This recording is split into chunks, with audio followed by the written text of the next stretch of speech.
Hi friends, आज के इस वीडियो में हम बात करेंगे सुप्रीम कोर्ट के अंदर एक शर्मनाक और एक गैर संवैधानिक घटना जो हाल ही में घटी है। जी हाँ, हम बात कर रहे हैं कि जिस तरीके से chief justice of India B R. Gavai पर जूता फेंका गया, वो एक शर्मनाक और पूरे देश को शर्मसार करने वाली, शर्मनाक करने वाली और तार-तार करने वाली घटना है। हम आज उस पर बात करेंगे। Chief justice of India B R. Gavai पर सुप्रीम कोर्ट के अंदर कोर्ट रूम में उनके ऊपर जूता फेंका गया। एक वकील राकेश किशोर नाम के एक व्यक्ति ने यह शर्मनाक और गैर संवैधानिक काम किया है। वकील राकेश किशोर कहता है कि मुझे कोई अफसोस नहीं है जो मैंने किया हूं, जो महात्मा ने मुझसे करवाया वही मैंने किया, यानी जो भगवान ने मुझसे करवाया वही मैंने किया। बिल्कुल अफसोस नहीं, ना मैं माफ़ी मांगने वाला हूँ, ना मुझे अफसोस है। मैंने कुछ भी नहीं किया है। आप मेरे ऊपर सवाल उठा रहे हैं। परमात्मा ने जो करवाया वो मैंने किया, मैं करता नहीं, महज साक्षी हूँ। तो उसने करवाया, उसकी इच्छा पूरी हो। उसकी इच्छा होगी कि मैं जेल जाऊँ या मुझे फांसी लगा दी जाए या मुझे मार दिया जाए, तो परमात्मा की इच्छा है। मैं कहता हूँ वो परमात्मा की इच्छा पूरी हो।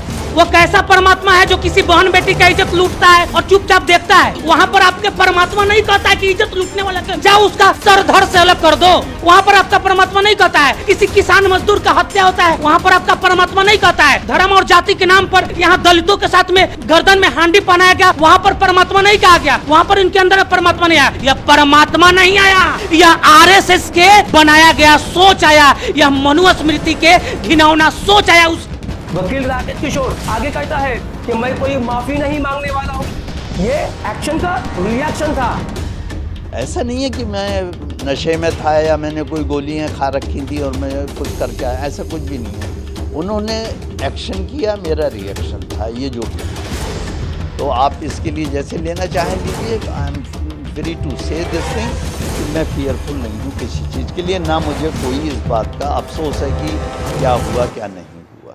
आज के वक्त में ऐसी मानसिकता के लोग एक दलित चीफ जस्टिस ऑफ इंडिया पर जूता फेंक सकते हैं, तो आप इमेजिन कीजिए कि किस तरीके से बाकी के दलित समाज के लोगों को किस तरीके से जूते की नोक पर रखा जाता होगा।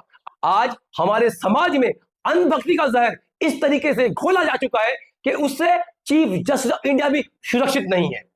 जब इस व्यक्ति को सुरक्षा कर्मियों ने पकड़ लिया और उसे कोर्ट रूम से बाहर ले जाने लगे तो ये नारेबाजी करने लगा। वो कहने लगा, सनातन का अपमान नहीं सहेगा हिंदुस्तान, सनातन का अपमान नहीं सहेगा हिंदुस्तान। और इससे ज्यादा शर्मनाक बात क्या है पता है आपको? कि राकेश किशोर को पूछताछ करके उसे रिहा कर दिया गया, उसे छोड़ दिया गया। यहां तक कि सुप्रीम कोर्ट के रजिस्ट्रार जनरल ने इस व्यक्ति यानी राकेश किशोर के खिलाफ किसी भी गुनाह और किसी भी अपराध दर्ज करने से, लिखने से इनकार कर दिया। और यहां तक कि सुप्रीम कोर्ट के रजिस्ट्रार जनरल ने इस व्यक्ति के खिलाफ आरोप लगाने से इनकार कर दिया।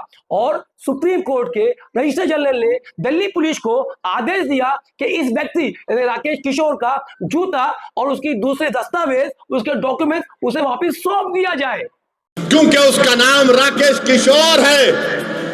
क्या तुम्हारा बाप लगता वो? तुम्हारा ससुरा लगता वो?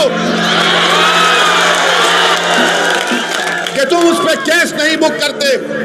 और कोई पोस्टर उठाता है तो 1300 लोगों पे केस बुक हो जाता है, 40 गिरफ्तार हो जाते। अब ये क्यों, किस लिए, इसका मतलब क्या है ये आप समझिए। क्योंकि राकेश किशोर एक सनातन धर्म से ताल्लुक रखता है, उसको आरएसएस की बैकिंग है, सपोर्ट है, इसलिए। और ये तमाम चीजें कहां हो रही है?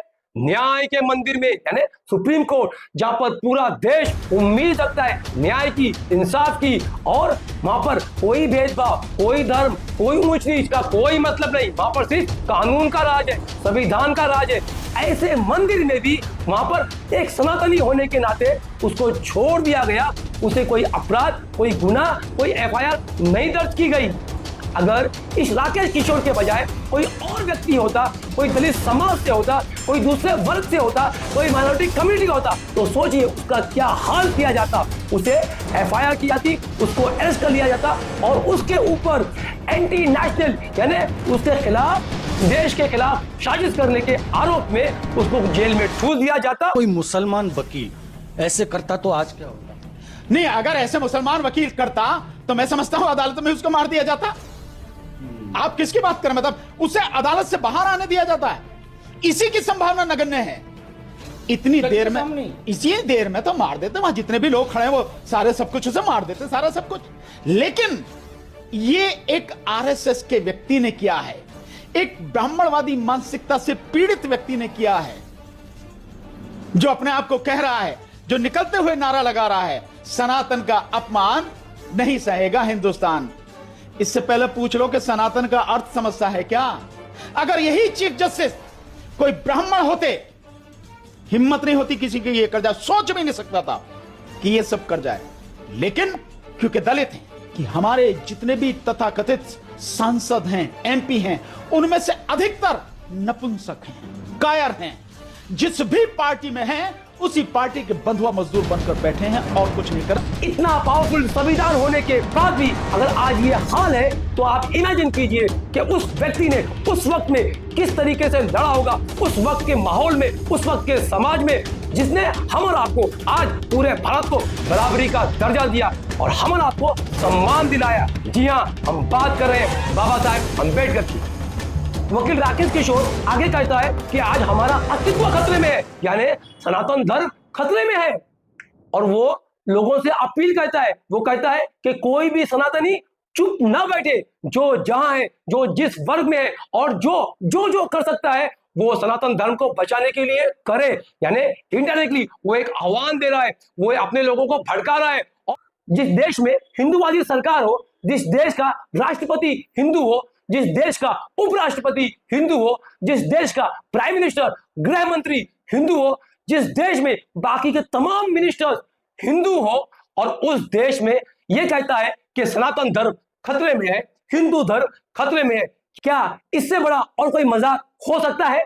गवाई साहब चीफ जस्टिस हैं, वो शेड्यूल कास्ट कम्युनिटी से आते हैं। मैसेज ये जा रहा है कि तुम्हारा चीफ जस्टिस भी तुम्हारी अपनी रक्षा नहीं कर सकता, तो तुम्हारी क्या रक्षा करेगा? तुम्हारा संविधान, तुम्हारे बाबा साहब का संविधान अपने सबसे बड़े पद पे बैठे हुए व्यक्ति की रक्षा नहीं कर पा रहा, तो तुम्हारी रक्षा क्या करेगा? ये पूरे देश के अंबेडकरवादियों के, शेड्यूल कास्ट के, शेड्यूल ट्राइब के, मुस्लिम, सिख, क्रिश्चियन, बौद्ध और ओबीसी के लोगों के ऊपर ये उनको दबाव बनाने का सबसे बड़ी साजिश का यह हिस्सा है जो बेनकाब हो रही है। ये जूता सिर्फ chief justice of India B R. Gavai पर नहीं फेंका गया, बल्कि वहां पर मौजूद तमाम जजेस पर ये जूता फेंका गया। ये जूता पूरी न्याय व्यवस्था पर फेंका गया है। ये जूता सभी भारत के संविधान पर फेंका गया है। ये जूता उस न्याय व्यवस्था पर फेंका गया है जिसमें पूरे मुल्क का, पूरे भारत का और पूरे भारत के देशवासियों का एतमाद और भरोसा है। ये जूता फेंका गया है उन तमाम भारतीयों पे जो इस न्याय व्यवस्था पर विश्वास, यकीन और भरोसा रखते हैं और इस संविधान को मानते हैं, और उस पे उनका भरोसा है। उन तमाम भारतीयों पर भी ये जूता फेंका गया। वो संविधान पे जूता उछाला गया है। और मैं एक बात साफ तौर पे कहूं, गोडसे द्वारा 30 जनवरी 48 को जो गोली चली और जो माननीय सर्वोच्च न्यायालय के मुख्य न्यायाधीश महोदय पर जो जूता चला, दोनों के पीछे एक ही सोच है। ये वकील राकेश किशोर एक ब्राह्मणवादी मानसिकता से पीड़ित व्यक्ति है। ये वही ब्राह्मणवादी मानसिकता के लोग हैं जिन्होंने औरतों को स्तन ढकने पर टैक्स लगाया था। ये वही ब्राह्मणवादी मानसिकता के लोग हैं जिन्होंने दलितों को कभी भी अपने बराबर नहीं समझा। ये वही ब्राह्मणवादी मानसिकता के लोग हैं जिन्होंने दलितों को सामान अपने सामने घोड़ी पर चढ़ने नहीं दिया। ये वही ब्राह्मणवादी मानसिकता के लोग हैं जिन्होंने सार्वजनिक कुएं पे पानी पीने नहीं दिया इन दलित समाज के लोगों पर। ये वही ब्राह्मणवादी मानसिकता के लोग हैं जिन्होंने बाबा साहेब अम्बेडकर का विरोध किया था। ये वही ब्राह्मणवादी मानसिकता के लोग हैं जिन्होंने बाबा साहेब अम्बेडकर का पुतला जलाया था उनकी हयात में, उनकी जिंदगी में। ये वही ब्राह्मणवादी मानसिकता के लोग हैं, ये वही आरएसएस विचारधारा के लोग हैं जिन्होंने तिरंगे को कभी नहीं अपनाया, और यही ब्राह्मणवादी मानसिकता के लोग हैं जिन्होंने कभी भी तिरंगे का अपमान किया।